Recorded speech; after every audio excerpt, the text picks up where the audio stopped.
ನರೇಂದ್ರ ಮೋದಿಯನ್ನು ಬಿಜೆಪಿನಲ್ಲಿ ಬಹಳ ಹಿರಿಯ ನಾಯಕನೇನಲ್ಲ. ಬಿಜೆಪಿನಲ್ಲಿ ಅದ್ವಾನಿ ಅವರು, ರಾಜನಾಥ್ ಸಿಂಗ್ ಅವರು,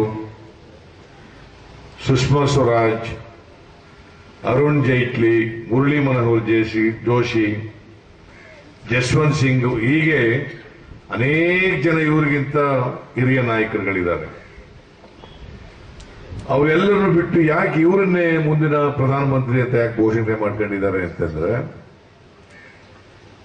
ಇದು ಆರ್ಎಸ್ಎಸ್ ಮತ್ತು ಸಂಘ ಪರಿವಾರದವರ ರಾಜಕೀಯ ತಂತ್ರಗಾರಿಕೆ.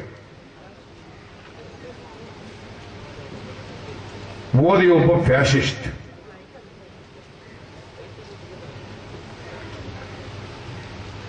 ಸ್ವಜನಾಂಗ ನಮ್ಮದೇ ಶ್ರೇಷ್ಠ ಅಂತಕ್ಕಂಥದ್ರಲ್ಲಿ ನಂಬಿಕೆ ಇಟ್ಕೊಂಡಿರ್ತಕ್ಕಂಥವ್ರು.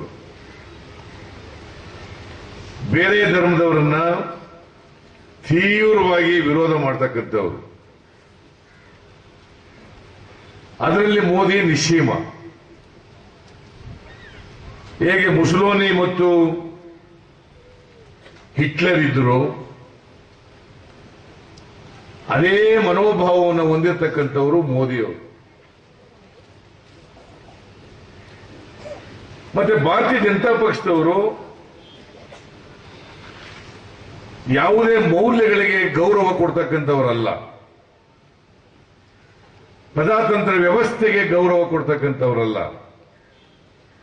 ಸಂವಿಧಾನಕ್ಕೆ ಗೌರವ ಕೊಡ್ತಕ್ಕಂಥ ವ್ಯಕ್ತಿಗಳಲ್ಲ.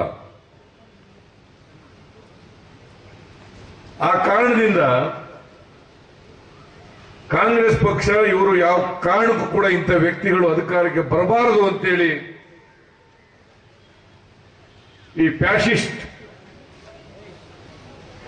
ವ್ಯಕ್ತಿಗಳ ಮತ್ತು ಪಕ್ಷದ ವಿರುದ್ಧವಾಗಿ ನಿರಂತರವಾಗಿ ನಾವು ಹೋರಾಟವನ್ನು ಮಾಡ್ಕೊಂಡು ಬರ್ತಾ ಇದ್ದೇವೆ.